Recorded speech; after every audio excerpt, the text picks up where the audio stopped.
everyone, I'm Julie. And I'm Genny with a G. We're cousins and best friends. Who live on opposite ends of the country, so we decided to start a podcast. Welcome to Get Funny. Hi. Thank you, hi. I was just trying to say that we both had important things happening today that we needed to cut this recording short for. Obviously, you are going to see Beyonce. Yours is more important than mine. No, yours is equally as important. It's both important. My question is the family downstairs right now, are they all just being quiet together? No. Oh. First of all, where do you think my it's downstairs. Studio is? I apologize. I called this my recording studio. That was cute. The corner of my bedroom. But no. His parents they're staying at a hotel, and so they're like doing their own stuff today, including they're currently driving up to Calabasas to get a cake. This is like such Jenny coded behavior, because they somehow they learned about a cake that like Tom Cruise gets or something, and they really wanted to get. I know what they're talking about. Do you really? I do. It's the fluffy one. I truly no idea, but we're about to have a cake for absolutely no reason. They're gonna bring it, so I was like, "This is I love that energy." Mm-hmm. Yeah, I love that energy for real. You would enjoy it. Please tell me if it's good, because I've heard about this cake and I want to say it's a fluffy cake, and Tom Cruise gets it all the time, even though Tom Cruise is a little cray-cray, but I haven't heard of it. I haven't even looked it up even after they told us that they placed the order. Like, they placed the order for the cake like weeks ago. They were like, we're going to pick it up on Monday, blah, blah, blah. Wow. I know. And we were like, okay. Energy. The thing about it, and like Tom Cruise is whatever, but like, I will let you know, you and the listeners know how the cake is after I eat it. Please. But just because a famous person likes something and chooses to make that thing like, oh, this is the cake I always get, doesn't mean that thing tastes good. Exactly. I do believe that to be a true statement you're saying. Like, famous people don't have magically super refined taste buds or palates. Like, some of them are basic as fuck, and they never really grew out of that. But so we'll see. We'll see about the cake. I will say the day in which I was like, can we go to Daybird because Oprah got it, that actually worked out, because Daybird was very good. Yes, it was very good. But you're right. When it doesn't hit, you're just like, why do people like this? Oh, God. There's so many places that... There's a place in my neighborhood that's famous. It's not famous because famous people go there, but it's like an institution, and there's always a line around the block. And I'm not going to say the name of it, but people who live in Mar Vista or who know Mar Vista will know. I know what she's talking about. They don't have good tacos there. Everyone should know. It's bad tacos. Don't stand in line for them. At one of the pickets I went to, they were like, we're having catering, and it was from the taco place. I was like, oh no. My thing is, you spent so much money. When it comes to Mexican food, y'all, my favorite is in the South. I feel like that's where it's at. And I've enjoyed Mexican food in Georgia, Texas, Alabama, not Mississippi. Okay. But the South is where it's at when it comes to Mexican food. So, interesting take. I think it's different kind of Mexican food. Because obviously, I've spent a lot of time in the South and then have lived in California for a long time now. It's different kinds of Mexican food. It is. I mean, regional, and all the influence. I also do enjoy, like, because, Richard lived in New Mexico for a bit, and we spent some time there and went to El Paso and stuff. Tex-Mex is real good. I really do enjoy Tex-Mex. Yes. I like it. Anyway, enough about that. Or not. We could keep talking about it. I was just thinking about how, like, sometimes we try to go to places that have been featured on Diners, Drive-Ins, and Dives. Right. That's usually they're not good. Listen, I had a take about Diners, Drive-Ins, and Dives, because it's one of my favorite shows. And it is my anxiety show. Like, when things are bad, I will be watching Diners, Drive-Ins, and Dives just to chill. Triple D, yeah. And then I realized something. I was really surprised because I found out that, the star, Guy Fieri, is been involved in a little, questionable political things. But then I was like, How am I surprised? This man elected himself to be mayor of Flavortown. There was no election. Why are you creating more government? It all tracks. And boy, I tell you, Flavortown has not been the same. And He's a dictator. He really is. Like, he doesn't bring anything other than his own opinions. And now he's trying to push on us his kid. Like, his kid has a refined palate. Who is his kid? Wait, what? Oh my God, Hunter. His kid Hunter. He's been like he's done like so many spin-offs now. Like, not spin-offs, but like the new episodes of Triple D. And yeah, his son is accompanying him almost everywhere. And then they did, during the height of the pandemic, they were doing like a cook from home. So he was featuring his son a lot. Hunter. He has 2 kids. I forget the other kid's name, but I'll tell you Hunter's what. I only watch Triple D when I'm in a hotel, so classic. I don't keep up. And it's always like a rerun. You know, like it's always whatever's on TV. Yes. So I truly don't know any of the ins and outs. But I did also learn recently that Mr. Guy Fieri was not. His name is Guy Fieri, y'all. I know. Give him that much. But I thought he was supposed to be a good guy, but then apparently he's not. Turns out. But Keith Lee, I've talked about him on here before, has actually, you know, a lot of people in his comments are like, he should have a show on Food Network, because the places that he goes to, I mean, the influence is real. It's called the Keith Lee Effect, and folks go there. And I literally want to try a couple of the places, and I'm just like, I don't even need to go there. But it's the pizza shop that I first saw him at. That was the first one I saw.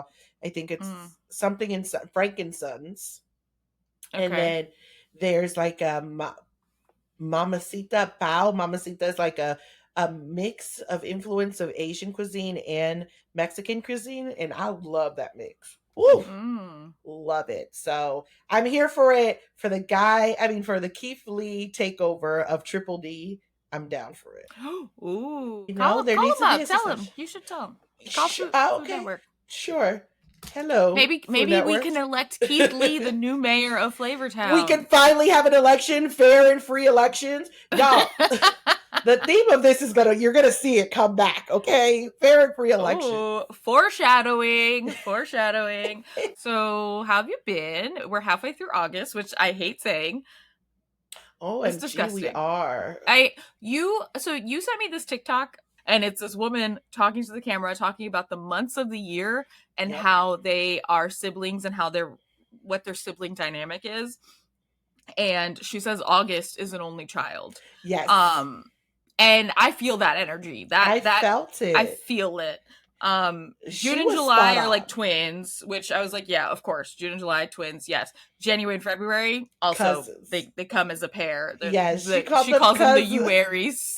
The Uaries. They're cousins. Similar, but not the same. Yes. And then what did she say about April and May? I don't remember now, but it's fine. But yeah, August.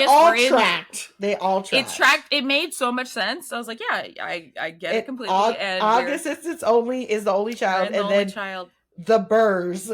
The Burrs. September, October, November, December. Yep, they're all. There's they come as a unit. Quadruplets.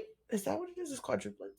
But it was so funny. It was great content. That kind of content. Like, and then somebody in the comments said, I don't know y'all, but like Wednesday and August tend to have the same energy. And I'm like, I get it without none of this makes sense, but I can follow it. I'm like, yeah.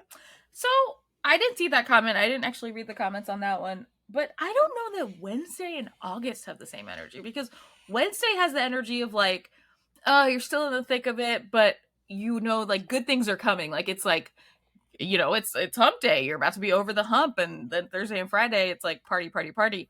Whereas August, to me, I always get the energy, and I think it's because of like the back to school thing. You're like, the fun's almost over in August, or depending on where you are in the country, the fun has already been over because some people now start school August 1st. Poor kids. Listen. I felt like this year the summer blunked, and next thing you know, they were the summer what? Oh, the summer blink. Oh, it blunked. It blunked, sure. Mm-hmm. And maybe it was because I was traveling so much in June and July, but I was like, wait, what do you mean they're back in school already?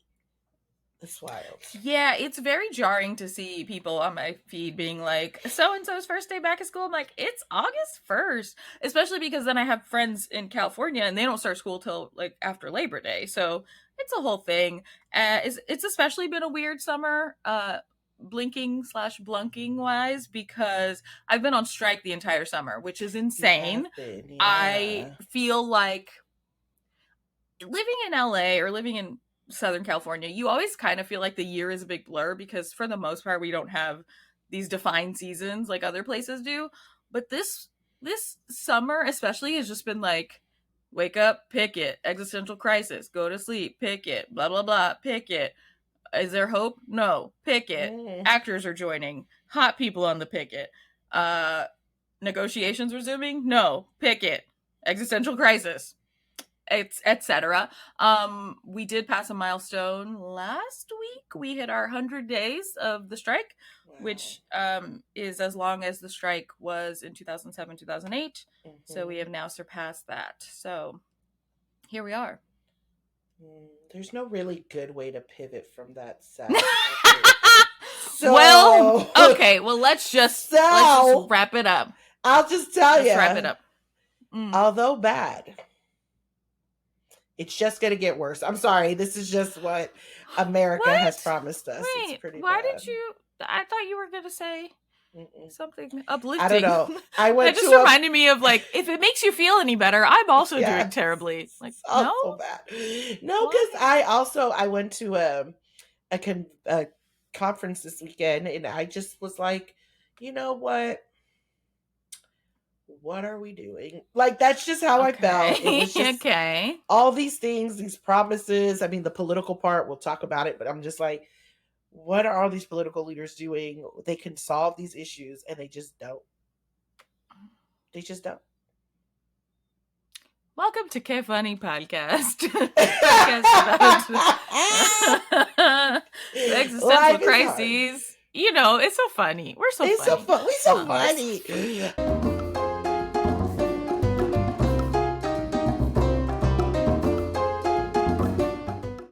Seen on Screen is next, y'all. We watch a new film off of Amazon Prime Video called Red, White, and Royal Blue.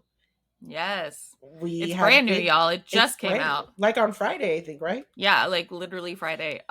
So because of that, we shouldn't spoil it, right? No, we shouldn't spoil it, but there are things you should know about it. So we won't spoil it. But yeah, we won't. But if you don't want to know anything about it, like obviously don't listen to this. Right. Just fast forward, whatever. But if you are okay with like some mild spoilers, you know, then you can listen. Yes. So premise here is the son of the president of the United States, who happens to be a woman, so we're already starting in fantasy, is a heartthrob who falls for the son of the falls for a prince in the royal family, the British royal family. The British royal family. Henry is his name, which is very close to Harry, if you ask me. In fact, Prince Harry's real name is actually Henry. Those who know. Yes. Yes, that is the premise. That's the premise. And so how do we talk about it without saying okay, well, let's just start with the like history of it. So this is based on a book of the same name called Red, White, and Royal Blue. Came out in 2019, and it is a queer, obviously, in case this wasn't clear, it's a queer romance. I read the book when it came out, and at that time, because it does focus kind of heavily on, and even in the book, it's more heavily focused on like the politics of it and stuff, because so the son of the president is also an aspiring like political player. He's in law school, and he has a strategy to win Texas, to turn Texas blue. And when I read that book, we were still in the Trump administration. And I remember, especially with the like female president and all this stuff, I felt like, oh my God, this is such a like a fantasy, like such a man. But it was like a good vibe, you know, but I wasn't a person that was like obsessed with it. Like people who have been obsessed with this for the past 4 years were like crazed about the fact that they were making a movie of it, and they've been like speculating about it for years now because they announced this movie a few years ago. Good for them too that it came out so quickly after the book came out, because I remember some back things in take the a day, long time. We would spend years waiting for a movie adaptation of a book I liked. I mean, it was 2019 was 4 years ago, Jenny. I don't know if you. Yes, but that's still fast because like my favorite book growing up was A Wrinkle in Time. I read that book when I was 12. The movie came out when I was 30. Like, I mean, that's because A Wrinkle in Time was not a hot like.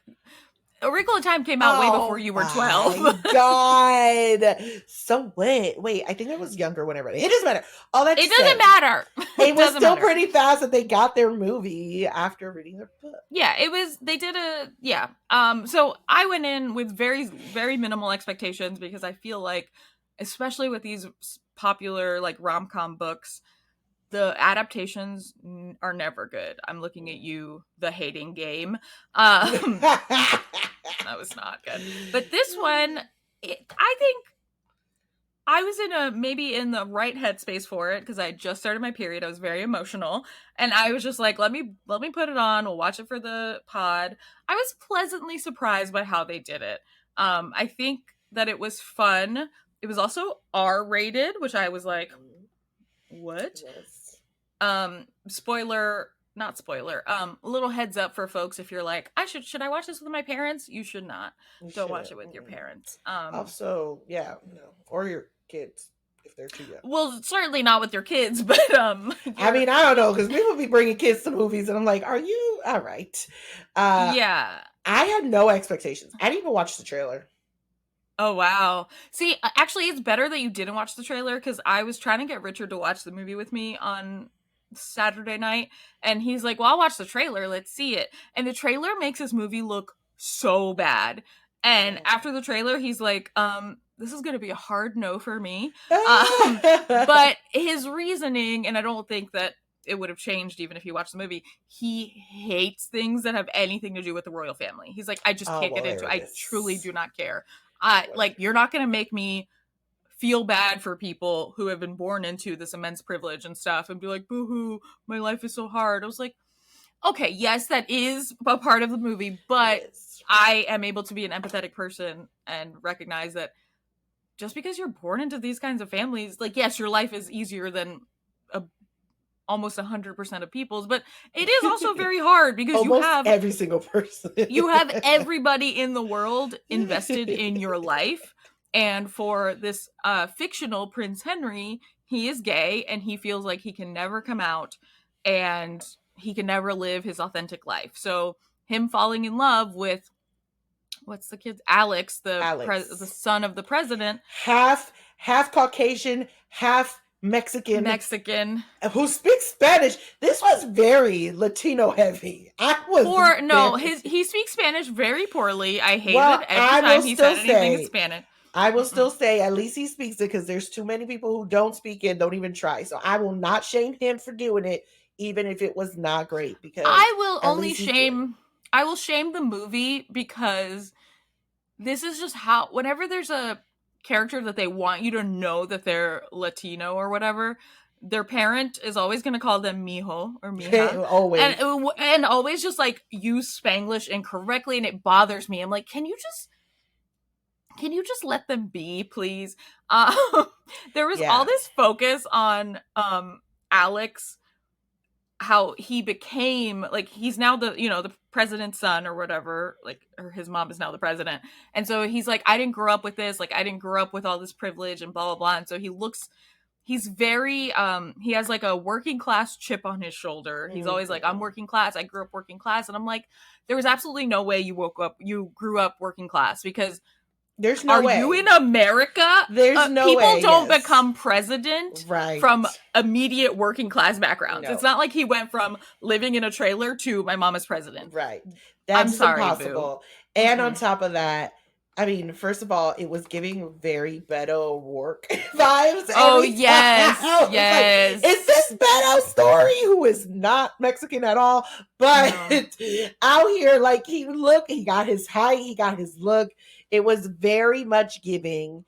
And he kept saying, I just want to be part of the people. I'm like, bro, you didn't even go to like public school. Relax. You're not part of the people. And then he went to UT Austin, apparently. Goodbye. Goodbye. I mean, this is still not about the people. No. So he, the other part, which I literally texted Julie about this, I was like, what is this Southern accent that his mother, we've got to talk about it, is using? Like, y'all, first of all, I didn't realize to talk about it. I didn't realize she was from Texas until they said it later, and I was like, oh, that's why she has that accent. It was so terrible. It was Uma Thurman. Uma Thurman is a great actress, but this accent, who told her to do this accent? No, I couldn't understand it. Absolutely not. I saw someone compare it to Daniel Craig's accent in the Knives Out movies, but where he's playing like a Southerner, like a Charleston, like that sort of, and which is not a Texas accent at all. First of all, so I'm like, did you even talk to anyone from Texas, girl? What is happening? And then what's crazy is that if we are assuming that all these things are true, she is from Texas. She has this really thick accent. She met her husband from Texas. And then they have this child in Texas who grew up in Texas. Why doesn't he have a lick of any kind of Texan accent? That is correct. Like, he doesn't even say Texas. He says Texas, like a literal white consultant from DC coming in and telling Texas people what to do. Like, that's what it sounded like. And he just kept saying, we need Texas to win. Also, nobody is ever, I'm just telling you this right now, it was a 14-page memo that they're going to base their whole political presidential campaign on. No, sir, it's not 14 pages for the state of Texas. First of all, it should have at least been 114 pages. Second of all, stop it. We've got the real insight from someone who's been boots on the ground working as a political operative is the word I was going to use. Consultant, genius person who's done these sorts of things, y'all. She helped turn Georgia blue. She knows what she's talking about, okay? The fact that the president's son, who is in law school, is like, I drafted up a memo and it's my strategy to turn Texas blue, and he gives it to his mom's like chief of staff or whatever, and he gives it to people and they won't read it. And he's like, you're not taking me seriously, until finally they have to read it because he accidentally says something to a journalist.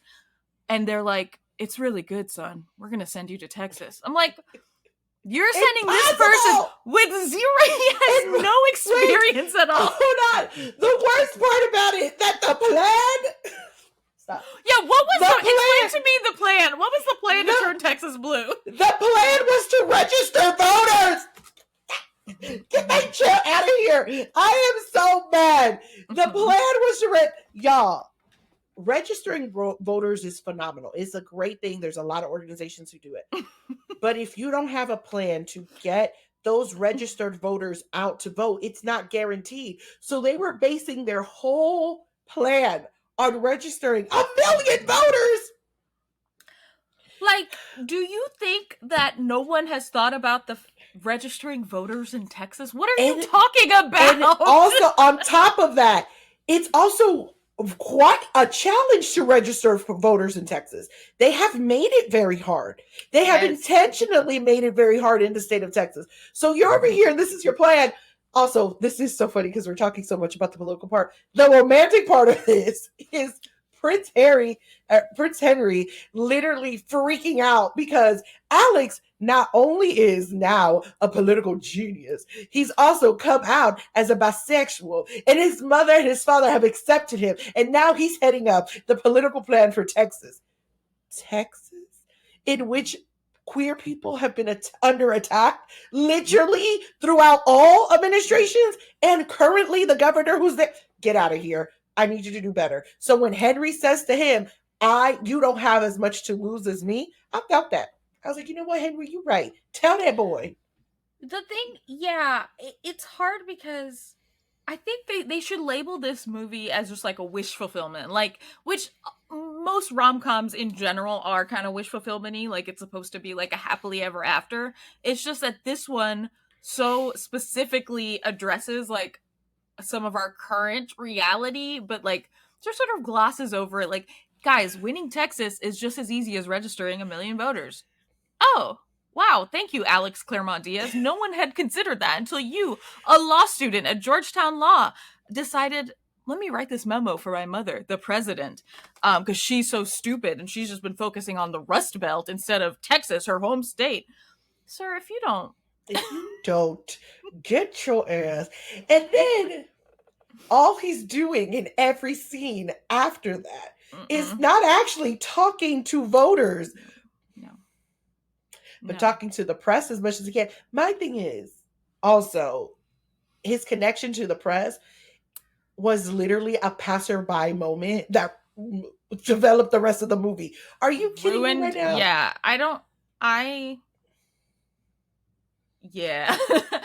want to spoil it, but it was weird, and I felt like with that journalist who we learn, this is not a spoiler, he hooked up with that journalist before he was active in the political sphere or whatever sphere, and the journalist is like super thirsty for a redo and keeps talking to him in Spanish, and I'm like, shut up, speak English. This is how I feel watching this. Speak English. You don't this dude is not he's not reciprocating to you in Spanish. It's clear that he prefers English. He did give him a little Spanish, but not enough.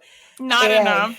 The man is, I mean, clearly he also doesn't take no, which I'm like, if a journalist is really about their business, they're not worried about this one source when they literally have sources all over the place. Right. Like, this is your only source? It was so weird. But also, not to spoil it, but I'm not going to. I'm going to be very quiet. I don't like the invasion of privacy that happens later. Yeah. Okay. Zara. Yeah.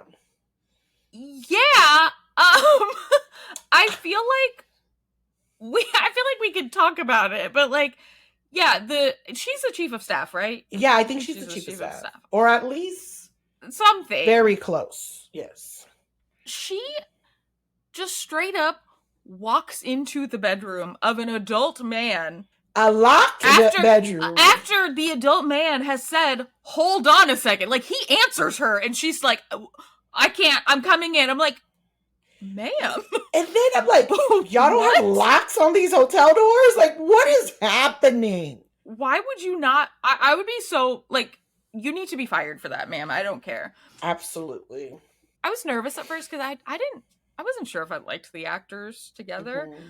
I thought that the actor who played Henry for a bit was kind of like very wooden, like stiff almost. And I realize now that that was like his character. Yeah. But it was almost like he was playing that too well. I'm like, right. Where it's giving dead eyes. But then I think it ended up being better. Like I definitely I thought the same thing. I was like, this is weird. There's not really the chemistry there. And in like the first scene I'm like, what is, how did we get here? I guess, I don't know. Maybe it's just, you do have to suspend a lot of reality for a lot of this part, but it's just like, okay. And then all of a sudden the closeness and the almost Romeo and Romeo-esque of it, I'm like, oh, all right. Seems like a lot. It's forbidden. They can't be together. They don't even stay in the same place for that long at a time. I thought so a lot of the story in the book is them communicating and getting to know each other via text messages and then later on emails and stuff, because they live in different countries. I actually think the movie did a good job of showing that, because I feel like a long distance, sort of like any sort of long distance relationship, is hard to portray on screen without just seeing people talking on the phone all the time. So the way the movie like did it as like showing like the other person in that person's space, even though they're not really there, I thought that was like kind of a cool, interesting touch. I think this movie had like the people who made this movie, the writers and director, it seemed like they had fun with the story and they gave it personality in a way that unfortunately a lot of rom-coms do not. Like they had fun with the soundtrack. They made it like kind of poppy and stuff. I will say I'm sorry, this is a mild spoiler, but there is a scene where Alex is throwing his famous New Year's Eve party, and Henry comes and he's like nervous, like he doesn't like crowds, and he doesn't dance. So already I'm like, this is a red flag because Bad Bunny is on and he is not dancing. Yes, that is a red flag. And then he can dance. Okay, fine. But then the song Get Low by Lil Jon and the East Side Boys comes on. Mm-hmm. Classic. A song that is known from here to Timbuktu. Yeah, this man, the Prince Henry, who is presumably of the same age group and has not been living under a rock, pretends like he does not know the song. He says he's listening to the lyrics and he's like, I'm sorry, did he just say, till the sweat drips down my balls? I'm like, bro, where is this your first day in America? Or not in America, in the world? What the hell? Yeah. I just thought that was completely unbelievable. It had to, like, they had to choose a different song, although I did actually really like that scene a lot. Oh gosh. I will only say only after sure. This. Worlds cannot work with me right now.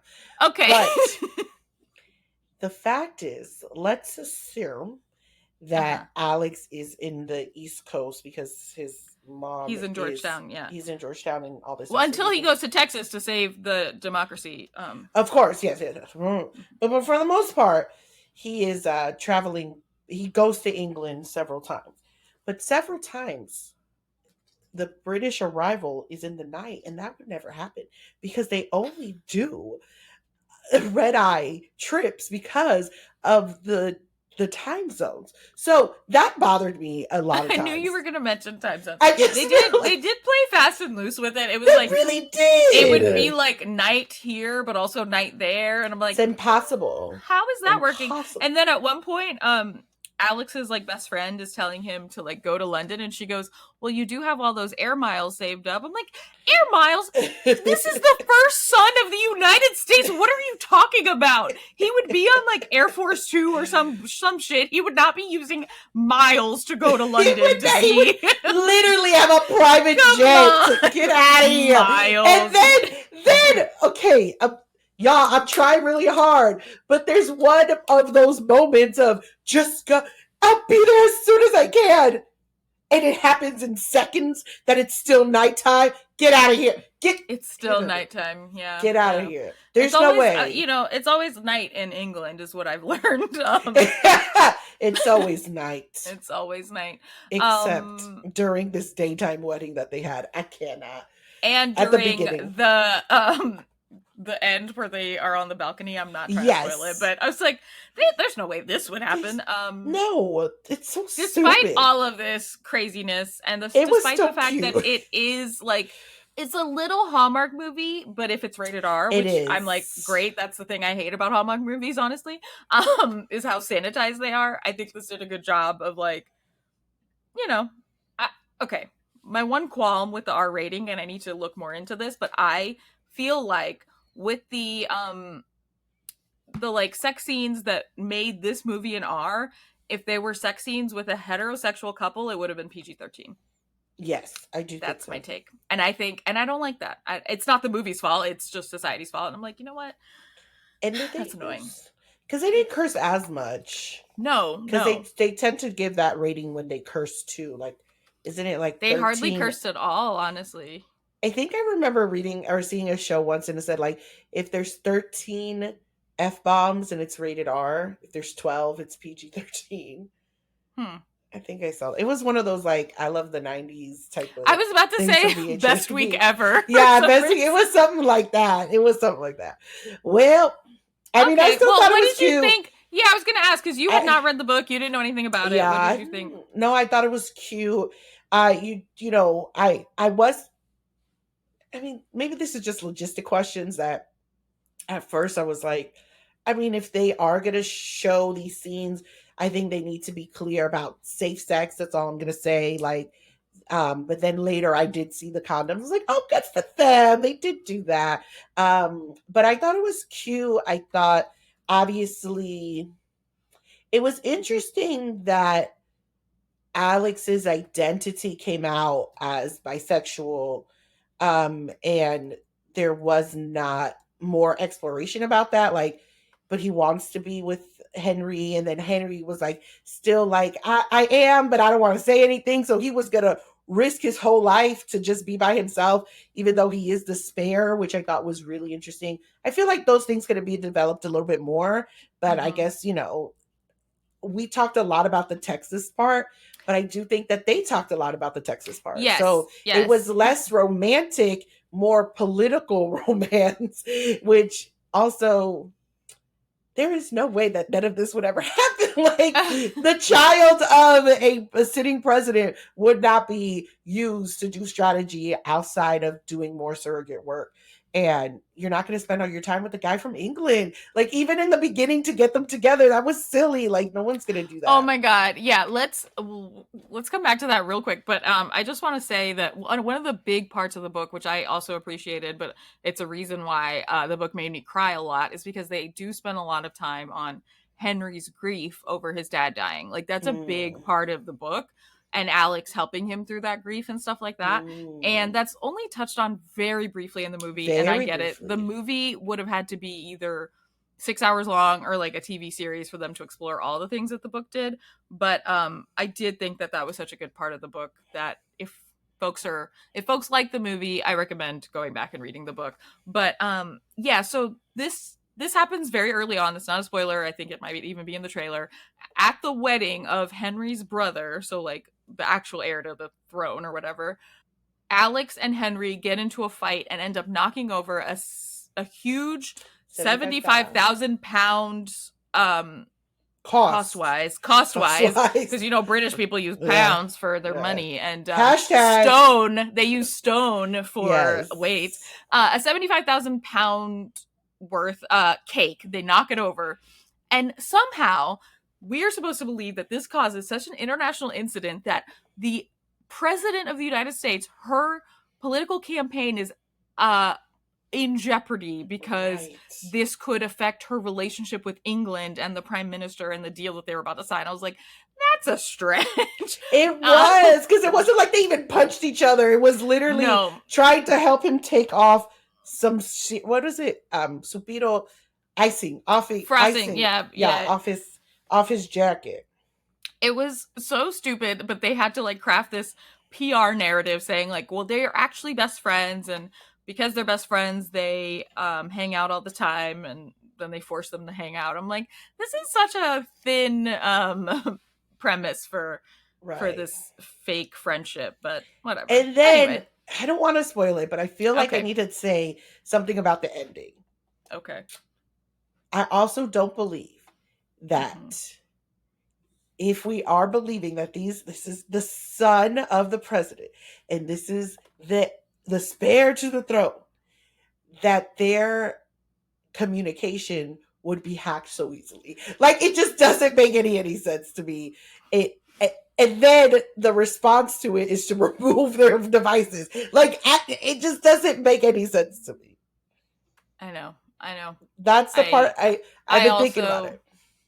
Yeah, it's like, obviously you need a private server. Right.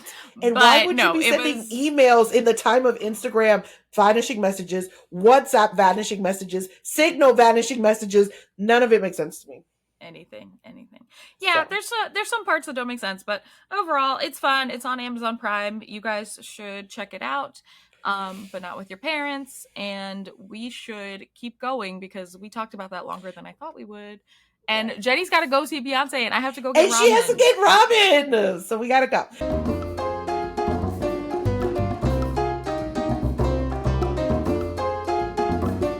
What did you find on Alcor's internet? Let's just do one, so we're not. Okay, let's just do one. Okay. I'm going to do an Am I the Asshole? I was going to talk about the Montgomery River brawl, but that's been talked about. It's old now. It's fine. This is a short Am I the Asshole? Am I the asshole for not helping my brother babysit his 3 kids? No. My 33 female, older brother, 40 male, has 3 kids under 5. I myself have no children by choice. He and I were never close, but he is always asking for help with the kids. Saturday was a beautiful day. My husband and I had plans to spend the day in our pool. Okay, flex. At 10 a.m., he calls me and asks me to come over and help with the kids for an hour or two because his wife is going to get her nails done. I declined and told him what my plans were. He has a fit saying that I could come help him and then go home and still spend all day in the pool, which is true, as he only lives about 15 minutes from me. But honestly, I just didn't want to have to spend the morning with his kids and was really not in the mood to babysit. So I again said no and hung up and had a nice day with my husband. Later that day, I got a nasty text from my sister-in-law about not helping out. She was pissed she had to cancel her nail appointment. She pretty much called me an immature piece of shit for not helping. My mom thinks I could have just went over for an hour or two since it really wouldn't have messed with my plans and I had no real reason not to. Now I feel like a jerk, so I don't know. I thought I would come here. You made a choice to have children. That's not everybody else's problem. You're not an asshole. Like, this is your choice, bro. You raise your fucking kids. How long's a nail appointment? An hour? 2 hours? That's Get the part. Here. Yeah, when I first saw the headline, I thought it was going to be like the brother had to go out too, and this person was needed. Otherwise, the kids would be alone. But no, the sister-in-law was going to get her nails done, and the brother could not be alone with his 3 children for 1 to 2 hours. That's crazy. I mean, both parents should be capable of watching the children full time. That's right. That's the actual choice you all made to have children. Right. Nobody was in there coaching y'all to do this. And I mean, 15 minutes or 20 minutes or 5 minutes, like, no. Sometimes you just don't want to do stuff. Right. I just don't want to do it. That's it. Well, okay, sorry. What are you looking forward to? Well, this week, the ramen? I am looking forward to ramen. I haven't had it in a long time because it's not really we don't have it a lot in the summertime, but his parents are visiting and they like to have ramen and I love ramen. So excited for ramen. And this week, for the first time ever, I'm going to Disneyland. I know. Oh my god! Oh my god! Wait! You never tell. What with the family? What are you guys gonna? Oh my god! Are you gonna dress up? No, I'm not gonna dress up. Not with the family. Oh wait, are you gonna pick it? No, I'm not going. I'm not going to Disneyland to pick it. Although now you have gotten me thinking, like, am I allowed to go to Disneyland? I am. I'm just not allowed to go to Disney Studio, which is in Burbank, not in Anaheim. No, one of my friends is coming into town for a conference, and she was like, she knew I was on strike and not doing anything and having a time. She's like, do you want to come to Disneyland with me? And I was like, sure. I've never been. I'm not a big theme park person. Like, there's a reason I've lived in California for 11 years and I've never been to Disneyland. It's just like not my thing, but I'm excited to go and check it out and see if maybe it will become my thing. Maybe I'll like it a lot. Who knows? I hope you do. I mean, because I know Disney World's the happiest place on earth. Is Disneyland the second happiest place on earth, or do they just use the same tagline? I feel like they have to use the same tagline. I have been to Disney World, but only when I was a child. It's been a long time, and I've been to none, land or world. Oh, damn. Okay, well, maybe I'll like it, and then maybe you can come and we'll go together and become Disney people. Love that for you. I did unfortunately learn that, and I don't like this, Disney doesn't sell alcohol on the premise. Like, they have, like, only 2 places in the entirety of Disneyland where you can get alcohol, and they're like restaurants where you have to drink the alcohol there. And I just don't like that for me, a person who likes drinking when I do things. But apparently starting in September, they're going to start serving more alcohol in different places. I'm like, damn it, we're too early. But yeah, so we'll see. Where's Epcot? Is that in the land or the world? I think it's in the world. Yeah, it's in the world. Because I know they do sell drinks there because people do videos. I think you're going to love it. I hope you go to like the cute stuff and then like, enjoy it. We'll see. I'm not going to go. I don't like big roller coasters. I'm not a coaster head. So I will be sitting those out. I will be going on the ones for children and people who are weak like me. Mm-hmm. But last roller coaster I went on was April 8th, 2013, or 2008. Do you really remember that? Yeah, it was my friend's birthday, and I was like, oh. I went on it was a Superman, and like my heart was in my throat, and I was like, I would never do this again. And then I was invited in 2019 or 2018 to go to Cedar Point in Ohio, and I didn't know what it was. I was like, oh, it sounds cool, whatever. And it's a theme park. I was like, oh, no, no, no, no, no. But I did do the little kid stuff, and I did the horsey race. Oh, that was fun. It's like a horse race, and it was real cute. So I'm excited. I used to love roller coaster, or like more than I do now. I just don't like the going up super high and the thing. No, but I have always loved a water park. I do love water parks. So this is not that, but that will always have a special place in my heart. Anyway, you got to go to Beyonce. Is that what you're looking forward to? Yes. I'm looking forward to put my outfit on. I'm going to wash my hair real quick. I have 2 hours before I have to get to my friend. Before you go? I know. I just need to like get it right. And then, yeah, it's going to be great. And we're going to go. We're going to have a good time. And I'm really excited to see if everybody stays on mute. Because they've won it now 2 times in a row. But Manny, this might be my confession or something, but Manny says he's going to scream during that time. And it's possible I may have to punch him in his junk. Are you going with Manny? Yes. And he says he's going to scream. And I'm like, I swear to God, if you do, don't do it. I don't know what I'm going to do. I'm going to have to move away. Has he not? Okay. So you know what? He doesn't care. Confirming, because I've seen all the videos of the people who scream during that time or say something, and everyone else is like, shut the fuck up. And I was literally in the comments of one of them last night reading through them, and someone was like, so do people just not know? And someone else was like, no, these people absolutely know, they're doing it on purpose. So Manny is one of those people. He's doing it on purpose. I do not understand that kind of person. Yes. Just know that he might get punched, because people are taking this very seriously. My thing is, these are the type of people who, like, when you tell them to wear all black, they show up in a white. Like, that's the type of person this is. And so he's like, this is a great marketing scheme. I'm like, shut up. Marketing. So I'm like, I don't know what I'm going to do. I'm going to try to censor myself. How is that a great marketing scheme? How is it for him? So he can yell his whole business out when everybody's quiet. Look, but they're just going to punch him in the face. There's still time. Yes, there is still time to tell him that this is a great way to get his business shut down. I have told him. Do you understand that the Hive will come after him and start leaving him negative Yelp reviews? Right. If he's going to scream, he should not tie it to his actual identity, because they will ruin his life. No. Wow, I will pray for him. And the thing is, I will say this, the only other thing I can think about people not doing it right is because in the actual song, there's no delayed mute. It literally says, I do think that that's a problem because nobody could prepare. But since then, we've learned we should do it. Just be on mute. It's 5 seconds. It's just that, like, not everyone is chronically online. So I do feel for the people who genuinely don't know. And I'm like, I feel sad or bad for them. Because also, this isn't like, I don't know, people are taking this a little too seriously, but I do think that doing it on purpose to like ruin a certain thing is like, that's childish behavior. But, if they are giving out samples of the perfume, because apparently they're giving out testers at certain places, make sure you get it, because I want to know how much it, how it smells. So. Okay. I'll let you know if I can. We're not going to get there early, though, because we know it starts late. So. Yeah. Don't. But, all right. Have so much fun. Tell me how it goes. I will. I'll send you pictures of my outfit. Bye. Please do. Okay, bye. Thanks for listening to Get Funny. We hope you laughed. But if you didn't, we did. We'll see you next time. Bye. Bye. We killed it. Crushed it.